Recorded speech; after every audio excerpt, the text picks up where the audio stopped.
Hey guys and girls, Board Now here with you, and as you'll see, this is my special video discussing the forthcoming general election. So we are just a matter of days away from the vote, from the election itself, this coming Thursday, and I remind you I will be up live streaming on the night of the election, so some of you can join me if you wish and interact and talk about the results, what's happening, and talk about the overall situation. But I thought I'd do this video ahead of the election, looking at the overall picture in terms of the parties, but also the situation in the country, where I'm ultimately going to vote, and my overall feelings, because it is a crucial election, this one. It does feel like the country's at breaking point, and it does feel like it's just really important how people vote this time, and we do need a change, but we also need a clear direction moving forward with certain issues. So I'm going to discuss that a bit more in this video, and just open up the topic, really, the discussion about the issues we face in this country in terms of politics and what have you. And I'm going to be brutally honest, and I look forward to your feedback and your comments. If you want to challenge me in the comments below, I welcome that. I welcome free speech, as long as it's, reasoned and rational and doesn't cross a line. But yeah, feel free to come back at me if you disagree, and we can have a discussion about it. But yeah, put your comments in the comments section below, anything that pops up that you want to discuss. So this video is coming off the back of the head-to-head debate between the two main party leaders last night on the BBC, with a selected audience who all had questions on various topics. So you had obviously Boris Johnson, Jeremy Corbyn, sort of billed as a head-to-head debate, although it didn't really work out that way. I think that was partly because of the format, and maybe partly they decided that between them, they decided it was maybe time to try and crack down, focus on the issues, and maybe they made a conscious decision thinking, the public are kind of getting a bit fed up of mudslinging and things like that. Who knows? But as it happens, there were certainly clash moments, clash points, but it actually didn't feel that much of a head-to-head debate, although both were quite spirited in their own ways.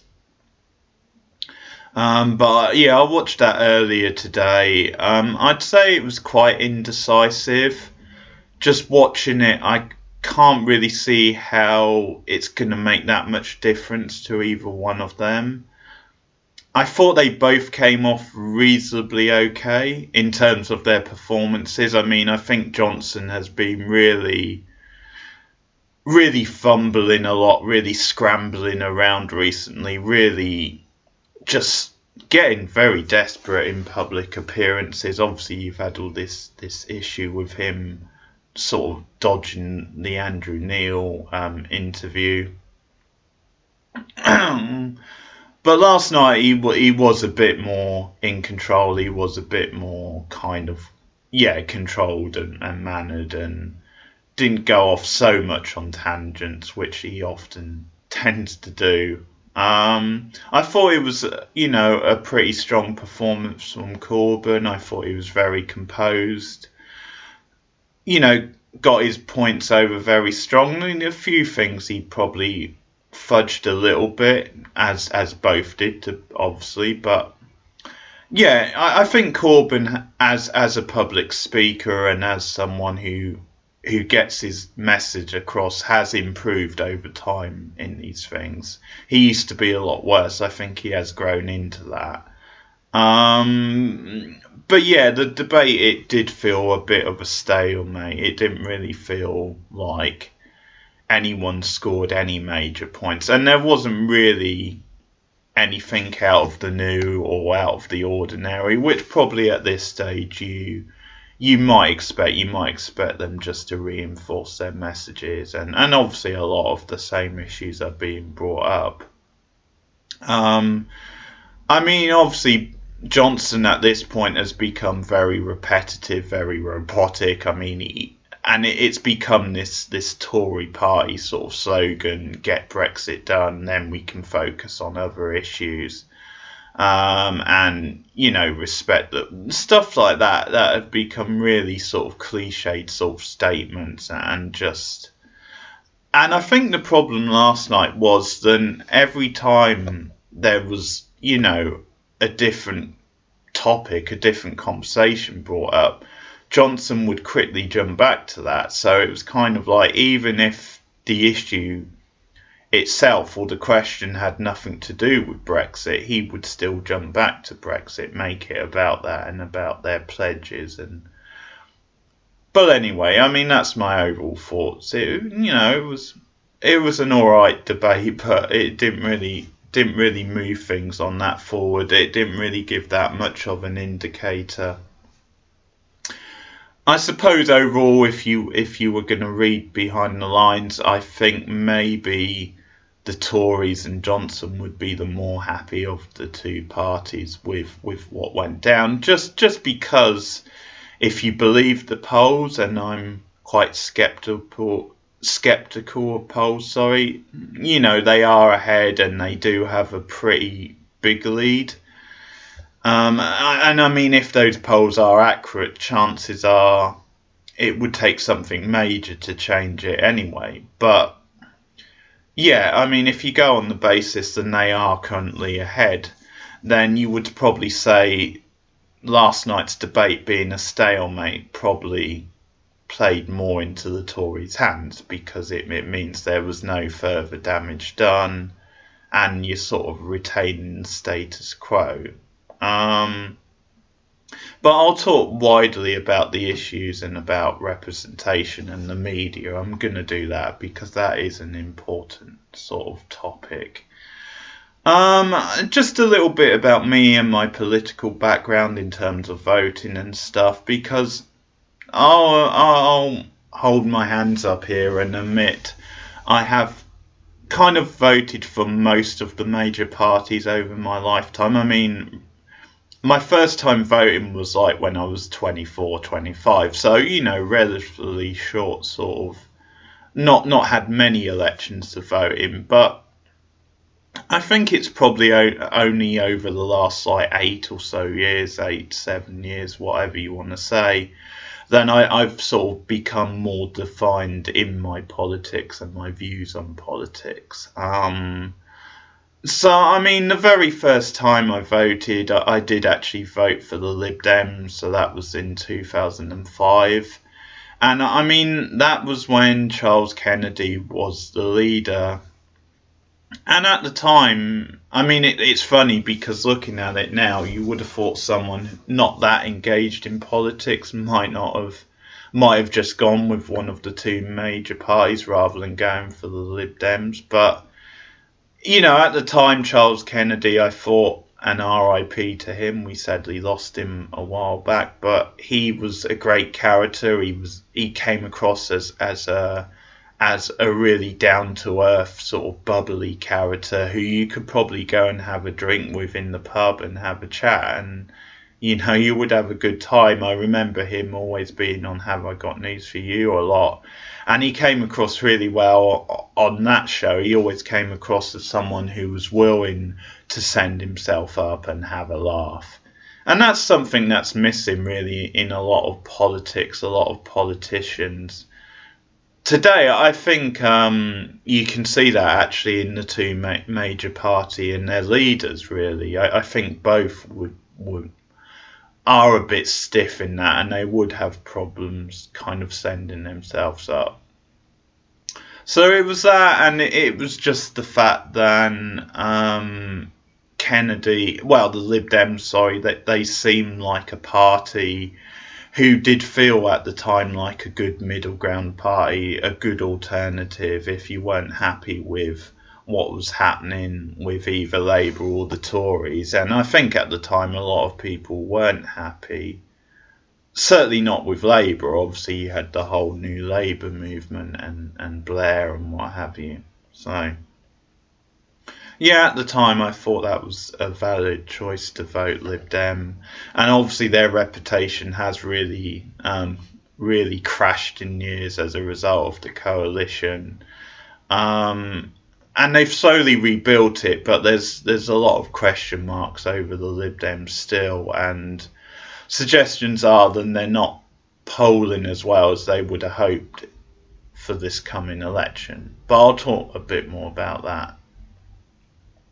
But that brings me on to the next election, and again, hands in the air. I have to be honest about this. I did vote for the Conservatives in 2010.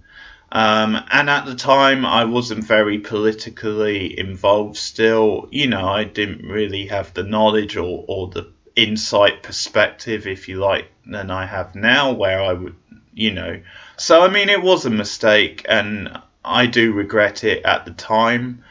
But it was what it was. We were coming back off a disastrous sort of Labour government, really, where things had hit sort of rock bottom, or certainly a very low point in the country.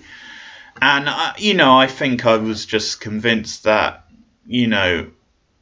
this was something different, or then it was time for a change. And, I guess I was kind of, suckered into that a little bit by Cameron and by the Tories at the time. So, yeah, I have to hold my hands up on that one. I would never vote for them again. But it was what it was at the time. Now, I am someone who thinks that actually the coalition government and the Lib Dems presence, I think it did rein the Tories in a little bit. I think a lot of the major stuff, a lot of the austerity, and obviously it started in 2010, and, there were some major things happening, but I do think the Lib Dems, to a certain extent, reined them in, and I think things have only got worse since. And, things could have been worse over the Cameron years. But yeah, he was just a weak Prime Minister, and really a coward in what he did in Bailing, once the Brexit vote had gone through, at least with Theresa May. Say what you will about her, but she did stick around to try and see it through until eventually, she was she had no choice in a way to stay. But she at least did stick to her guns. She at least did stick around and face up to the mess, which is more than Cameron does. I'm no Theresa May fan, but yeah, I think most people, no matter how anti-Tory and Theresa May, would concede that point. But that's an interesting point, because largely since they got back into power in 2010, the Conservatives have been dragged further and further to the right. So Cameron, say what you will about him, but he was a slightly more moderate Tory. We then move on to Theresa May, who's a bit further to the right, still not completely over to the right of the party, but, heading towards that way. And now we get to Boris, our very own Donald Trump, who, what he's planning to do with Brexit and a lot of his ideas, totally extremist, right-wing politics that would do a lot of damage to the country, and would lead to some scary times in terms of the sort of extremist groups that his rhetoric is encouraging, really. Look at what he did in Parliament, trying to shut it down. That's one of the biggest crimes and blocks on democracy I've probably ever seen, because the party of the day, the person in power, should have opposition. He should be challenged. And I mean, that's the system we have in this country. And who is he to shut that down just because he's trying to get Brexit through without being challenged? And that's the whole point. The whole point is we have the system in this country where the leader of the day is challenged and where there's scrutiny over such a thing, such an important thing as the Brexit deal and how we move forward. And that needs to be challenged. We need other voices. We need, because that is what democracy is, encouraging other voices, other viewpoints and voting on things. So for him to completely shut Parliament down, I mean, okay, forget about the fact that in the end he didn't get his Brexit. And that's crucial, his Brexit, because there's many different forms of Brexit. He didn't get it through in the end. But you also have to remember he's shutting Parliament down for, I think it was 6 weeks. And during that time, you know, the politicians could have been getting on and doing important stuff. That there's stuff which would have, things on the table which they could have pushed through, got done. And they just couldn't because he'd shut down Parliament for 6 weeks. It's, yeah, it's outrageous. It's, you know, one of the biggest fronts to democracy ever. So it is interesting. The Tories have slowly slided further and further to the right. But I'll talk more about the two leaders in a moment and the politics. But, you know, I mean, the next 2 elections after 2010, I voted Green Party both times. So I guess that's me coming around and, you know, finding my feet politically. And, you know, they are a really worthwhile party, really sort of sensible grassroots party. Obviously, the environment, a massive issue that needs tackling. And they are a sensible kind of middle ground, you know, liberal sort of party, and that's the sort of politics I really support and want to see more of. And it's a real challenge at the moment for parties like that because of these extreme, you know, fringe, probably on both sides to be fair, but especially on the right wing. It's really a fragile, scary time, and obviously there's the whole issue to do with the political system and this first past the post thing. And realistically, while that's in place, would we ever see a breakdown of the 2-party system? Which at the moment you feel like the country needs. You feel like we need more alternatives. But the Green Party has grown over time, and fingers crossed it will continue to grow. And so really I have no regret supporting them the last 2 elections. Which I suppose brings me on to Jeremy Corbyn, because he is the main reason I haven't voted Labour in the last the last election, and why I'm on the fence about voting for them this time. Obviously, it was Ed Miliband before. And you know, the ironic thing about Ed Miliband is if you go back and look at 2015 when he was Labour leader, a lot of his policies were actually the same as Corbyn's, or they were similar. And yet people just didn't buy the message from him. You know, they did see him as still that very New Labour, Blairite type figure. And maybe he was, but it's just ironic to me that he was pushing a lot of the same policies, a lot of the same ideas as Corbyn, and yet people didn't want to accept it in the same way as, well, certainly hardcore Labour or, well, Corbyn supporters, let's say, have accepted it from Corbyn. But that's just an interesting sort of thing. But yeah, just on to Corbyn, and I think this election in general, when you think about obviously Tories and Labour, Boris, and Jeremy Corbyn, you've really got a battle of two divisive sort of figures, divisive for very different reasons.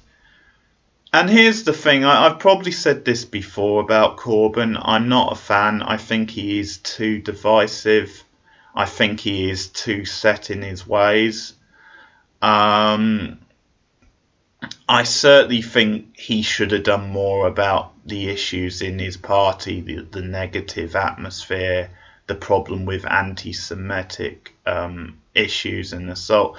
Because there's no doubt, I mean, there's a bit of a conspiracy theory doing the rounds then, it's all a media conspiracy and it's exaggerated and there's not really these issues. And I think a lot of people jump on the, oh, well, it's partly Blairites trying to get him out of the party. And I'm not saying there's not a bit of that, but I think the problem is, if you look at it, I mean, there's perfectly good MPs, perfectly good, working class MPs who don't really strike me as being Blairite at all, who have been harassed and have been forced out of the party. I mean, Luciana Berger is a good example of that. She was a highly thought about Labour MP, had a very good reputation in her constituency. And, she was well liked and she was just hounded out of the party and really nothing has been done about that. I mean, if you look at it, I think obviously the Ken Livingstone thing, he made some ridiculous remarks. Now, here's the thing. I know there's a process and I know in theory each party has to follow the process. But I think Jeremy Corbyn, I think there are certain situations as the Labour Party leader then he just has to come down on and has to take a clear stance. And that was one. I think, even if you sort of think, well, Livingstone has a point, or, what he said wasn't that bad. I think we all know how a comment like that is going to play to the public and other people. And he does have history, Livingstone. It wasn't the first time. So I think Corbyn should have just come down hard on him and said, goodbye, basically, you're out of the party. He should have done that straight away, or at least pretty quickly. And I think one of the issues is that it comes across to the public as Corbyn just trying to protect his friend in a way, not being sort of impartial, because we know they have history. So he has been weak on those issues, in my opinion.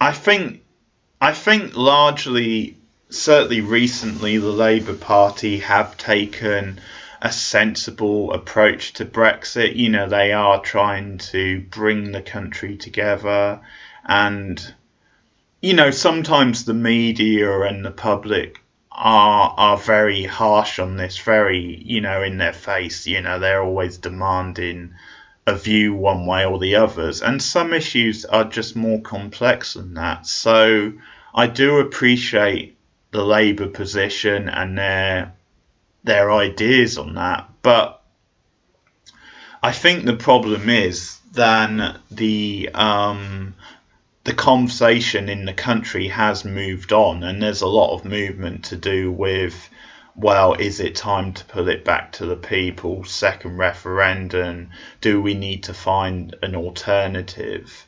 Or on the opposite side, people like the Brexit Party with their very clear message, pushing through Brexit, get it done no matter what. And, that's starting to happen, obviously, with the Tory party as well. And I think, on the one side, you've got the Lib Dems saying it's a very clear, understandable message, bollocks to Brexit. And that strikes straight to the heart. And that's going to appeal to a lot of Remainers.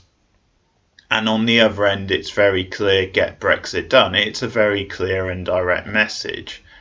Now, don't get me wrong, those are very short-term sort of things, and I mean, I have no interest and no support for the Brexit Party anyway. I think they're, a total joke. But the fact of the matter is, beyond Brexit, they have no other policies, no clear policies. They might rip a few small ones off from other parties, but they don't have any vision for the country outside of just get Brexit done, just get it out no matter what. And frankly, I tend to agree with people who say, well, Farage is just a showman, he likes the spotlight. And for him, I mean, he would never be honest, he's a total liar, but if he was, he would probably say, actually, I don't want Brexit done because that means I would no longer be in the spotlight. So the Brexit Party, they don't have the history, they're very shallow, they're very one note, and over time that is starting to filter through, and they might cling on for a while, with the Brexit issue still in the air, but I don't see them clinging on for very long. And, likewise, the Lib Dems have lost momentum a little bit after initially picking up momentum with their very, direct, let's stop Brexit, it's bad for the country and all that message. So I kind of appreciate that Labour is somewhere in between the two and a more rational approach. But the problem is we've gotten to the stage now where Corbyn does need a more focused position. Even because no one really knows what his Brexit position is. And the problem is, to be honest, I'm not even that sure it would be that much different as what's happening now, which is part of the problem. I think maybe the Labour Party as a whole, it would be different if they had their way sort of thing. It would be this more rational, this more looking for a deal that works for as many people as possible, let's say, in the country. And I mean, obviously, my guess is then they're probably more of a Remain party than a Leave party. But I mean, Corbyn, you've heard it in the past, supposedly he's in favour of remaining but trying to be reformed. And that's one of the issues with the EU. Not that there's not merit to them, and it's not then in many ways we're not better off staying in the EU. I've come to the conclusion we probably are, but there's massive issues with the EU that has to be reformed, and that's part of the reason why people voted to leave. But yeah, even if Corbyn came out and said I'm in favour of remaining but reforming, at least that would be a concrete, direct position. So he has been too weak on the Brexit issue. But it's getting to the point now, just to bring this broadly to what's happening, where the country is in dire straits. The Tories have now been in power for 9 years, sort of not far off 10. And they have failed the country badly. Public services are in a hole. Poverty is just going up really all the time, and the inequality in terms of the rich and the poor and the opportunities afforded to people on the bottom end of the ladder are just growing and growing. There's no sign that is getting any better. So I think we're at a crucial breaking point in the country, and obviously Brexit feeds into that as well, because we need a clear Brexit plan. We do need to move forward with it, and I don't agree with the Lib Dems that you should shut it down altogether. Although if that comes up, we have a referendum again and people choose that, then I guess fair enough. But you know, in theory, I think we do have to move forward with it. It's just how we do it. We need to be sensible. So I think, to bring it around to my point, I am going to vote Labour this time. It's a tactical decision, and it's kind of the devil, you know, or the lesser of two evils, which is sort of better. And I think Corbyn, out of the two, is the lesser of two evils. I mean, you've got two divisive figures. You've got an extreme right-wing candidate against an extreme left-wing candidate. I am left-leaning, but ideally I think you want a more moderate left figure. So that's been my hesitation to vote Labour, is because of Corbyn. But if it's extreme right or extreme left, I'm obviously going to go extreme left. And I think it's just gotten to the point where we just need a change in the country. Someone else needs to be given a chance. So unfortunately, I feel, yeah, lesser of two evils, that sort of has to be Corbyn at the moment. I wish it was a different Labour leader. I think, yeah, it's difficult. Obviously, I'm split between voting them and voting Green. But, I mean, it is a tactical vote. I mean, I do have, locally in Morecambe where I live, I have a really good, sensible Labour candidate who's a really worthy MP to, well, not MP, but really worthy politician to vote for.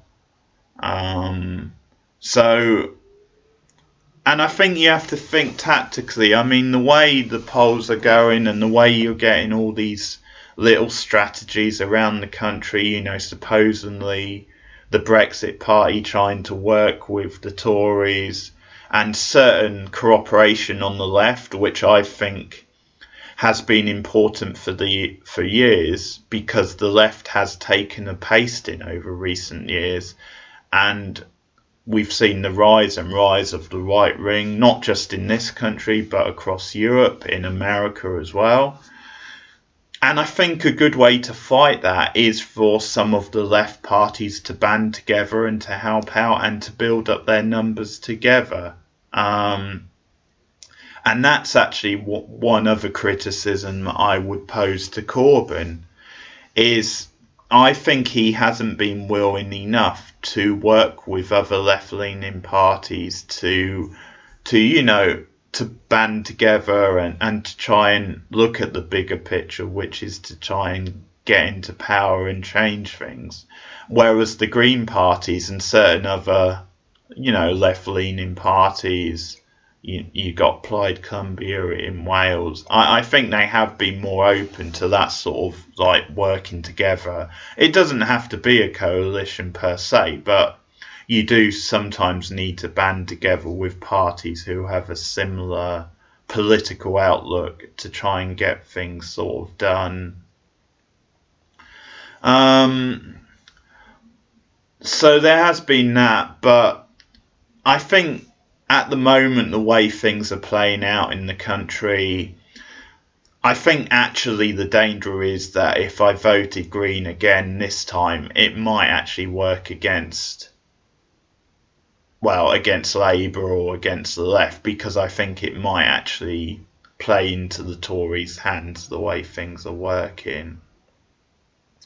Now, chances are, depending on what happened, and I can't really predict the future, I would probably go back to the Green in the next election, especially if, which there's a decent chance Boris will get in with the Tories, get back in. But yeah, it's a tactical vote basically to try and get the Tories out, because things are desperate, and yeah, it's lesser of two evils. Also, looking at my local candidate, I mean, Morecambe's a very marginal seat where the Tories have been in for many years, but it is marginal. There is sort of a possibility of getting Labour in. So on a tactical vote, and it's with a heavy side because I really don't like Corbyn, to be honest. I don't hate him as much as some. I think there are some positives, but yeah, I'm not a Corbyn fan. I don't think he's the guy to lead the country forward. So it is more of a tactical vote looking at the overall picture. So there you have it. I am going to vote Labour on Thursday. I think if you look in general at the policies, I think Labour have done well because they've obviously not just focused on Brexit, they've focused on other wider issues, working class issues, the health service, security, education, various things. I think the trap they've fallen into, though, is that they've, like the Tories, they've made it more about money. And I think there is a problem of them throwing money about. And that's kind of, obviously the NHS is underfunded and it does need more funding. But funding isn't the only answer. And it does feel a bit like they're just throwing money around trying to outdo the Tories, rather than thinking about the root of the problem and how you would use the money. It's not always about big sums of money, it's more about how you use it and looking at the root and the causes of these issues.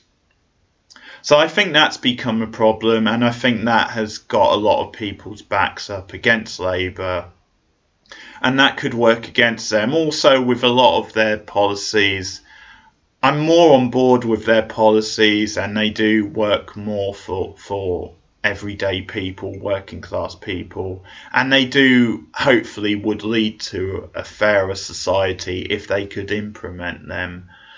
But at the same time, a lot of them, certainly the experts, are saying they're not realistic, their sums don't add up. And I think it is a risky road to go down, just kind of taxing everything, taxing the rich and stuff. And, you know, I mean, there's some debate over whether it would make that much difference. You know, you can't really answer every problem by just taxing the rich and taxing and stuff like that. And it does seem like they would borrow an awful lot. And there's a compelling argument to be made that we are in such a, you know, such a crucial time, then we do need that extra investment. I understand that, but you have to get a balance as well. You have to be sensible and balance the books, and you have to look at other issues. You have to look at other approaches. So I think Labour have fallen into the trap of just making it about money again, and that's not going to wash with a lot of people. I mean, I guess I've summed up on Jeremy Corbyn. You know, I do think he has been unlucky with a lot of the media coverage. I think the coverage in this country, I mean, it's largely right-wing press, particularly the written press, only really a couple of newspapers that are left-leaning. And, I mean, the broadcast press may be a bit more mixed in terms of political, but yeah, certainly the right-wing press, have been very powerful in recent years and have this history. And, you know, they're just guilty really of whitewashing things and whitewashing what Boris has been doing. There's been no scrutiny really from the right-wing press, and yet they come down on every little thing Corbyn does, no matter how minute. I mean, the stuff the other day with the Queen's speech, you know, he said he wouldn't watch it because he's you know, he tends to help. He volunteers at a charity on Christmas Day. Now, first of all, who gives a shit if you watch the Queen's speech or not? Does that make everyone who doesn't watch it like unpatriotic? I mean, that's just the right-wing media for you. That is absolute garbage. But second, I mean, what do you want? I mean, which is more important? Being charitable and helping out a charity, doing that, something which we should all encourage and is a really positive thing. Or sitting in front of the TV watching the Queen's speech and supposedly being patriotic. I mean, being a patriot means different things to different people, but it just shows you this nonsense, how extreme the right-wing press is, and they just pick apart every little thing. And it is an unfair playing field. Now, Corbyn doesn't always help himself, and he does have issues. I think I don't buy that every time something like this is brought up, or the issues, then it's the right-wing press, it's a conspiracy theory. I think some of his supporters just have to be honest and come around to the fact that the guy does screw up, the guy has his faults. I think they go to the other extreme sometimes. They sort of talk like really the sunshine shines out of his arse, like he's never done a thing wrong in his life.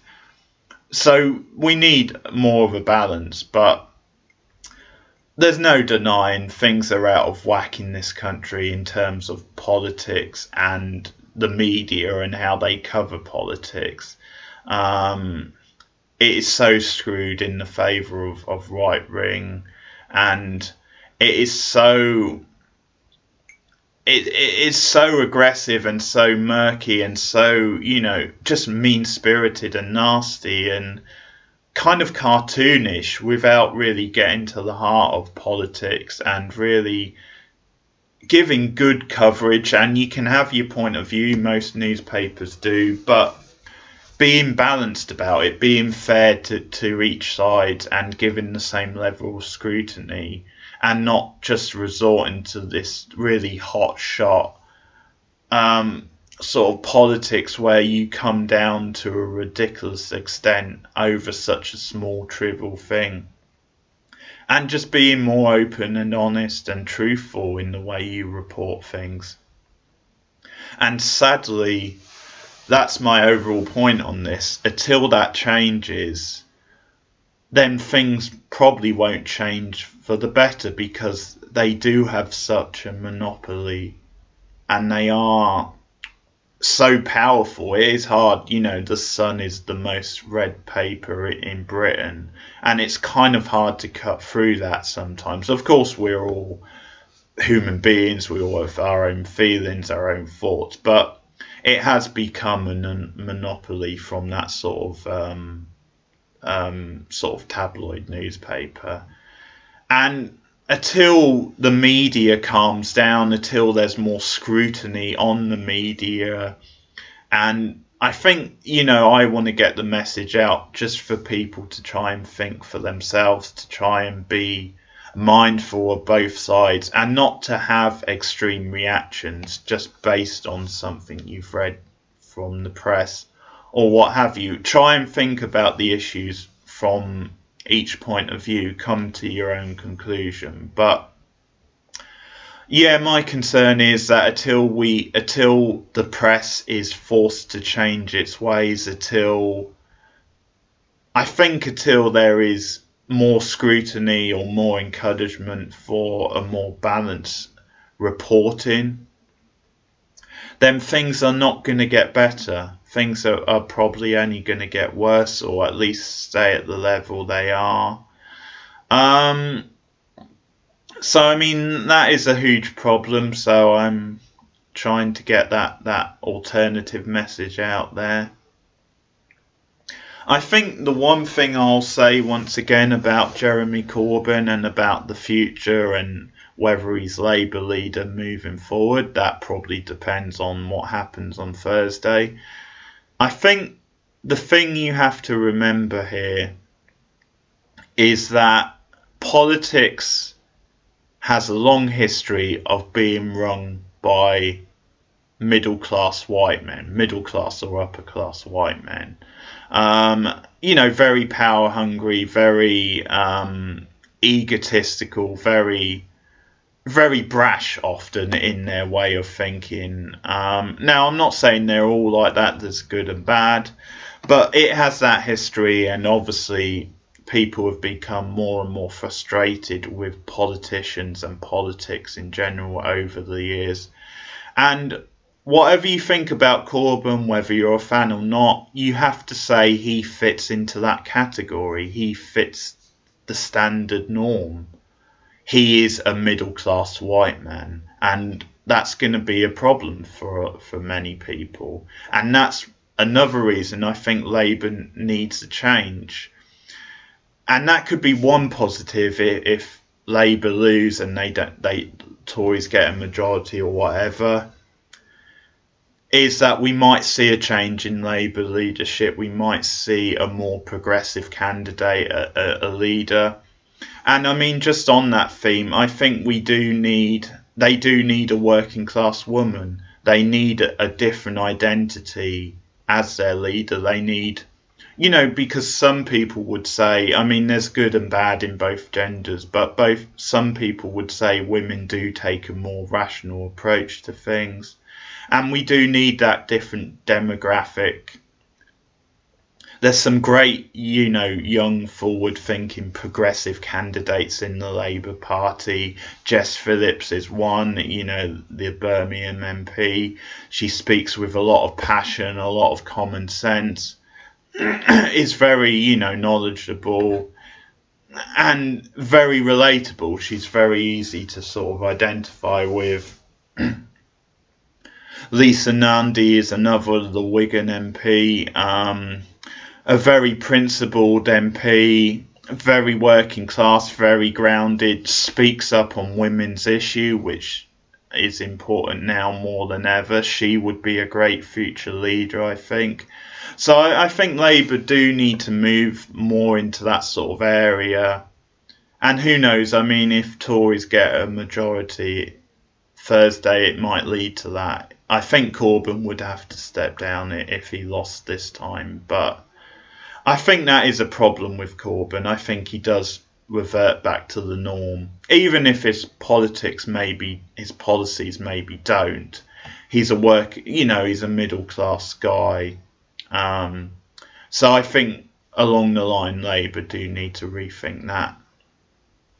I'm sort of getting up for an hour now, so I'll start wrapping up. But I mean, in terms of Thursday, I'm a bit untrustworthy of the polls. I think it's going to be a lot closer than many people say.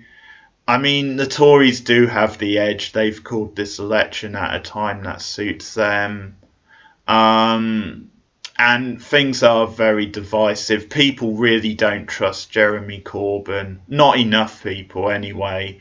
But likewise, they don't with Boris. But unfortunately, he's saying a lot of the rhetoric, a lot of the phrases that people want to hear if you voted for Brexit, if you're very much a hardcore Brexiteer. But I think it will be close. I think the polls are over-exaggerating. I don't think it's going to be a massive majority. Out of the two, I think the Tories are more likely to get the majority.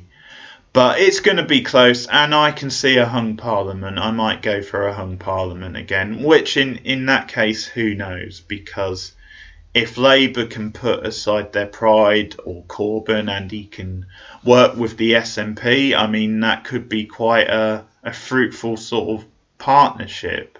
Obviously, then the issue of Scotland and independence would come up again, but you could see that as quite a nice sort of balance, them and the SNP working together. But yeah, I'm going to go for a hung parliament. Labour, I can't see getting a majority. There's just not enough support for Corbyn. He lost the momentum sort of a couple of years ago.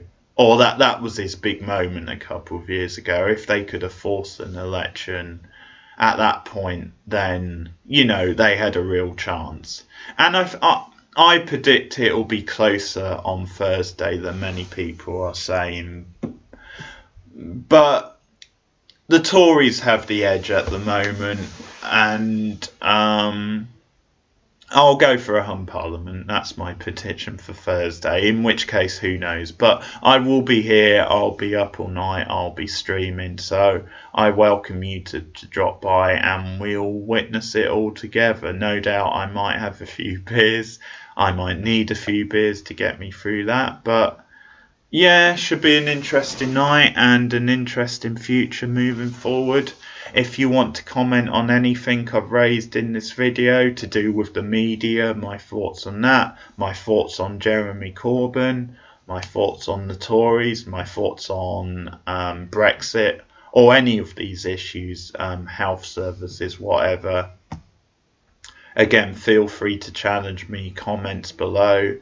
Like and subscribe if you're new to the channel, if you like what I hear and you want to hear more. But I will be back with you on Thursday for a live stream reacting to the election results, basically, and more TV movie reviews to come on the channel as well. But I hope you enjoyed this video. I hope you found it informative or it gave you food for thought. That's my hope. But thanks again for listening, and I'll see you guys again soon. Goodbye.